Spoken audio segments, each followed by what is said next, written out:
Sir, आज आपके bank पर ARO साहब आए हुए हैं, किस तरह का प्रोग्राम है? ये AR साहब हमारे जनपद कुशीनगर के रहने वाले हैं और इनका पहले सहारनपुर थे। इनका गृह जनपद कुशीनगर है, लेकिन सहारनपुर में कार्यरत रहे हैं और विभिन्न दायित्वों का इन्होंने निर्वहन किया है।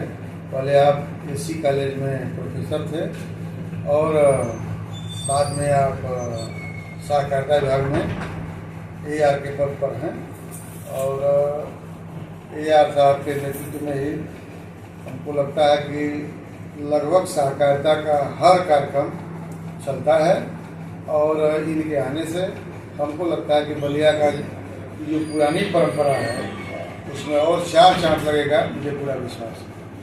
और AR साहब के आने पर हमको लगता है कि बलिया जो 3-4 साल में जो बैंक का लाभांश था वो लगभग 1.5 करोड़ रुपये का था।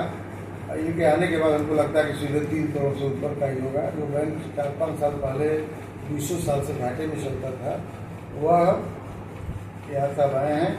इनके व्यवहार से, इनके प्रभाव से, इनके परिश्रम के बल पर हम कह सकते हैं कि बलिया में सहकारिता में चार चांद लगेगा और बलिया जनपद के किसान खुशहाल और काफ़ी प्रभावी रूप से गेहूँ क्रय केंद्र भी खोलने का प्रयास किया जा रहा है। यह हमको लगता है कि AR साहब बलिया जनपद को काफ़ी आगे ले जाएंगे, ऐसा पूर्ण विश्वास है। और पहली बार ये हमारे ऑफिस में आए हैं। प्रति कृतज्ञता ज्ञापित करता हूँ कि ये आज हमें यहाँ बुलाए और निश्चित रूप से ये जो बैंक है वो आत्मा है कोऑपरेटिव मूवमेंट की, क्योंकि जो भी सहकार से समृद्धि की का जो स्वप्न वर्तमान सरकार ने देखा है उसको धरातल पर ले आने का उद्देश्य है हम लोगों का।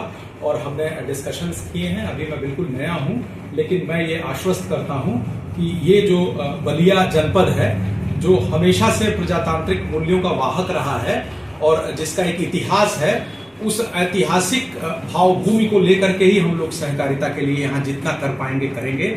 और ये हम आश्वस्त करते हैं कि ये भविष्य में पहले की अपेक्षा बहुत तेज गति से ये जो कोऑपरेटिव मूवमेंट है वो यहाँ पे एस्टेब्लिश होगा, ये मैं प्रॉमिस करता हूँ। सर, ये चीजें आज प्रथम बार बलिया में आपका आगमन हो रहा है जी। आज इस प्रथम आगमन का क्या बलिया को सहकारिता विकास से देना चाह रहे हैं?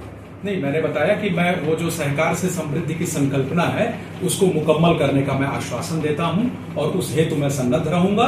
बाकी बलिया में मैं सतीश चंद्र PG कॉलेज में फिलॉसफी का मैं लेक्चरर था और मैं बलिया को खूब अच्छी तरह से जानता हूं और मुझे बलिया से प्रेम है।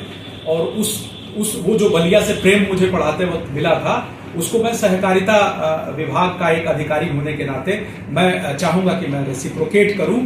मैं जो अवदान मेरे पास बलिया का है मैं उसको दे करके यहाँ से जाऊं। क्या देंगे? मैं सहकारिता को यहाँ समृद्ध करूंगा, यही मैं दे सकता हूँ। समृद्ध करने में क्या आपकी पहली प्राथमिकता? पहली प्राथमिकता है कि मैं बैंक से जो लोनिंग होती है कोऑपरेटिव सोसाइटीज के थ्रू, जो बहुत ही सस्ता ऋण है, जिससे किसान जो सहकारिता आंदोलन की शुरुआत में जो स्वप्न देखा गया कि हम महाजनी सभ्यता से किसानों को मुक्त कराएंगे, वो तभी संभव होगा जब सहकारिता से हम उनको लोन दें। तो उनकी जमीनें बंधक रख के जो इधर उधर भटकते हैं वो पैसे के लिए, अपने एग्रीकल्चरल इनपुट्स के लिए, उसको हम उस व्यवस्था को व्यवस्थित करेंगे कि हम अपनी सोसाइटीज के थ्रू हम लोनिंग करें और उनका जो एग्रीकल्चरल प्रोड्यूस है उसकी प्रॉपर परचेज हो, उनको किसी बिचौलिए के हाथ अपना धान या गेहूं न बेचना पड़े। तो और उसके बाद जो हमारे कॉमन सर्विस सेंटर्स हैं या जनौषधि की संकल्पना है या बिजनेस डाइवर्सिफिकेशन की जो संकल्पना सोसाइटीज के थ्रू है, उसको ग्रेजुअली हम लोग इम्प्लीमेंट करने में अपनी भूमिका का निर्वहन करें। सर, एक चीज आपसे, आज जो किसानों की बात आप कर रहे हैं जी, क्रय केंद्र पर जो किसानों के लिए सुविधाएं जो बता रहे हैं जी, लेकिन आज भी किसान जो है भटक रहे हैं, उनकी क्रय केंद्र पर उनकी खरीदारी नहीं हो रही है बिचौलियों। नहीं, अभी तो 1 अप्रैल से शुरू होगी, खरीद तो शुरू नहीं हुई है। इसके पीछे वो तो हम तो यही जानते हैं कि जो 1 अप्रैल से खरीद शुरू होगी वो एक आदर्श खरीद होगी और जनपद और उसके ही उस खरीद से हमारी समितियां भी समृद्ध होती हैं, हमारे किसानों को भी लाभ मिलता है। चूंकि सहकारिता आंदोलन की खूबी ये है कि इसमें जो इन्वॉल्व है उसको लाभांश वगैरह भी मिलता है जब हमारी समितियां प्रॉफिट में होती हैं। तो बेसिकली वो समिति उन्हीं की होती है जो उसके मेंबर्स होते हैं। तो इसमें प्रोटैगनिस्ट दोनों हैं, जो जा रहे हैं और जो वहां हैं, सब मिलकर के काम करते हैं। ये सहकारिता की खूबी है। किसान के जो मेंबर हुए उनको क्या संदेश देना चाहते हैं अपने जनपद के? उनके हितों की पूरी रक्षा की जाएगी, उन्हें प्रॉपर लोनिंग करवाई जाएगी, उनके प्रोड्यूस का सक्सेसफुली परचेज होगा, उन्हें कोई दिक्कत नहीं होगी, उन्हें अपनी समितियों से ही सब कुछ प्राप्त होगा। आज सर एक बहुत ही शानदार और अपने बाड़ी के मृदुल भाषा जो है, आज वर्तमान चेयरमैन साहब जो है अपने खुशी का विद्यमान होकर के जनपद के जो सहकारिता विभाग को जो सुधार दिए हैं, इनके लिए आप क्या कहना चाहेंगे? नहीं, आपका सहयोगात्मक रवैया है और उन्होंने खुल करके कहा है कि जहां भी लोकल लेवल पे जिस तरह की भी जो है सहकारिता आंदोलन को मजबूत बनाने के लिए जो भी इन्हें करना होगा, इन्होंने हमें आश्वासन दिया है कि वो ये करेंगे। तो ये एक बहुत बड़ी बात है।